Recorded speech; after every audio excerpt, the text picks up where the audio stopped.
Alhamdulillah, pada kajian kita minggu lalu telah kita sama-sama mendengarkan hal-hal yang berkaitan dengan wajib seseorang anak itu berakhlak dengan akhlak yang terpuji mulai dari usia masih kecil hingga masa dewasanya, agar dia hidup dalam keadaan dicintai dalam masa dewasanya, dicintai oleh keluarganya, dicintai oleh semua manusia, dan juga yang lebih pentingnya diridhoi oleh Allah Subhanahu wa ta'ala. Kemudian kita masuk ke pasal yang kedua, Al-Waladul Adib. Bismillahirrahmanirrahim. Al-waladul adib yahtarimu walidayhi wa muallimihi wa ikhwanahul kibara wa kullaman huwa akbaru minhu wa yarhamu ikhwanahu as-sighar wa kullaman huwa asgharu minhu. Al-waladul adib, pengarang kitab ini menerangkan bagaimana ciri-ciri seseorang anak yang beradab. Jadi ini secara umumnya saja, bagaimana ciri-ciri seseorang anak yang beradab. Al-waladul adib yahtarimu walidayhi wa muallimihi. Seseorang anak yang beradab itu dia menghormati orang tuanya dan menghormati daripada guru-gurunya. Sudah jelas, semuanya pasti sudah mengetahuinya. Jadi ini hanya secara umumnya saja.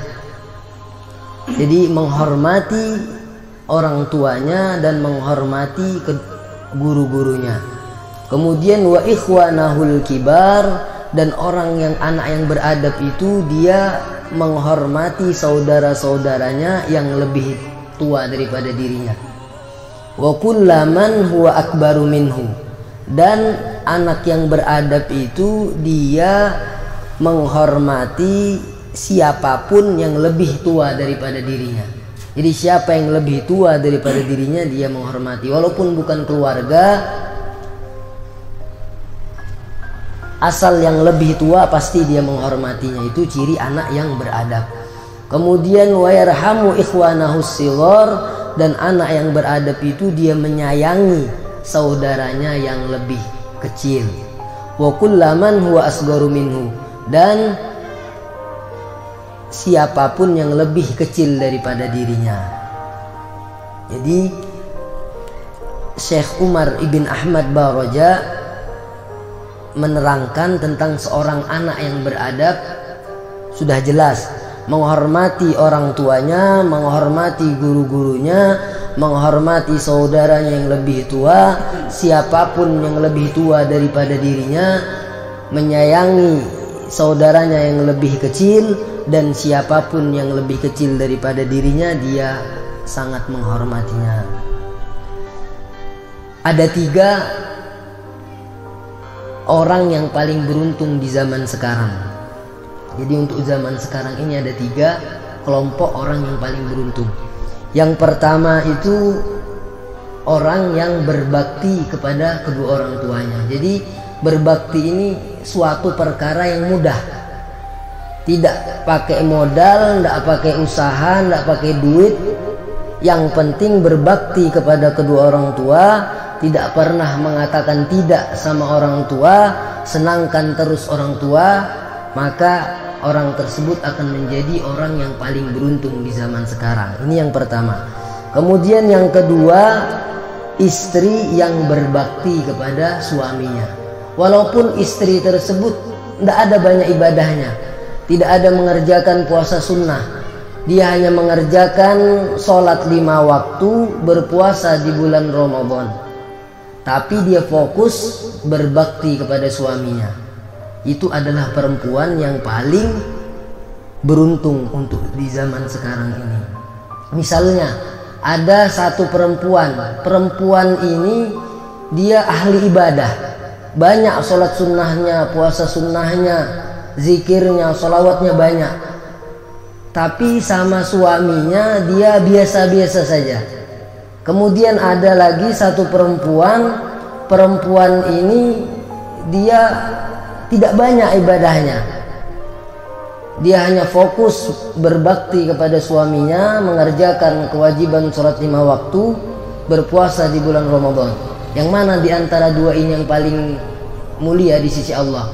Adalah perempuan yang tidak banyak ibadahnya, tapi dia fokus berbakti kepada suaminya. Jadi jangan salah sangka orang yang perempuan yang ahli ibadah itu mulia.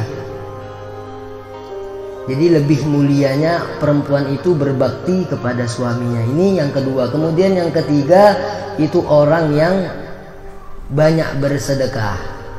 Jadi Allah Subhanahu wa taala ini adil. Yang mau beruntung di zaman sekarang ini yang banyak duitnya mengeluarkan sedekah. Bagi istri berbakti kepada suaminya, dan juga bagi laki-laki berbakti kepada orang tuanya, lebih khusus kepada ibunya. Kemudian wa yasduku fi kalamihi. Ciri-ciri seseorang anak yang beradab itu dia jujur dalam perkataannya, tidak berbohong, dia jujur dalam perkataannya. Wa yatawaddu'u ma'an nas, dan anak yang beradab itu dia memiliki sifat rendah hati di hadapan orang lain. Tawadhu di hadapan orang lain itu anak yang beradab. Kemudian wa yasbiru 'alal adza, dan anak yang beradab itu dia bersabar atas sesuatu yang mengganggu. Bersabar. Wala yuqati'ul aulada, dan juga anak yang beradab itu dia tidak memutuskan tali silaturahim terhadap orang lain, tidak memutuskan hubungan antara anak yang lain. Wala yatakhasamu ma'ahum, dan juga anak yang beradab itu dia tidak berkelahi dengan orang lain. Wala yarfa'u sautahu idza takallama aw dhahika, dan anak yang beradab itu dia tidak mengangkat suaranya apabila dia berbicara ataupun tertawa. Jadi tidak mengangkat suaranya ketika berbicara dan tertawa. Jadi penting sekali masalah akhlak ini, karena kalau kita mempunyai akhlak yang baik pasti di mana-mana diterima. Di mana-mana diterima di dunianya. Pasti diterima apabila mempunyai akhlak yang baik. Dan di akhiratnya timbangan amal baiknya berat. Orang yang mempunyai akhlak yang baik, pahalanya banyak, mengalahkan derajatnya orang yang rajin ibadah. Seperti minggu lalu kita jelaskan, orang yang mempunyai akhlak yang baik ini lebih mulia daripada orang yang ibadah di malam hari dan berpuasa di siang hari. Oleh karena itu mari kita berusaha supaya diri kita ataupun anak kita mempunyai akhlak yang mulia.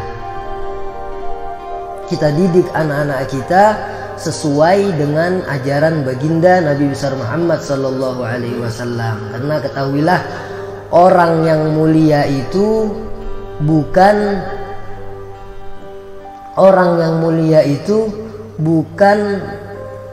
karena ilmunya. Orang yang mulia itu bukan karena kekayaannya, tapi orang yang mulia itu karena dengan akhlaknya. Banyak orang yang alim tapi akhlaknya tidak baik, maka dia tidak dihormati.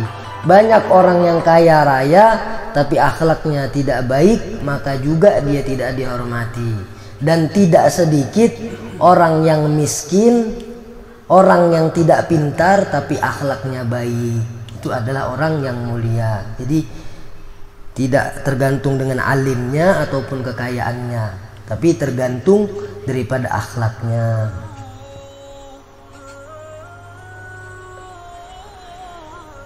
Kemudian pasal yang ketiga, al-waladul waqih, kita lanjutkan minggu depan.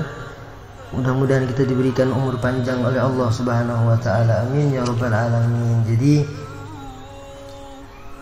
ilmu tanpa pendidikan akhlak itu tidak ada manfaatnya. Jadi harus kita belajar tentang akhlak ini terlebih dahulu, karena dikatakan al-adab fawqal ilm, adab itu di atas daripada ilmu. Bahkan dikatakan orang yang berilmu itu belum tentu mempunyai adab, tapi orang yang beradab itu sudah pasti mempunyai ilmu. Jadi beda. Mudah-mudahan ada manfaatnya.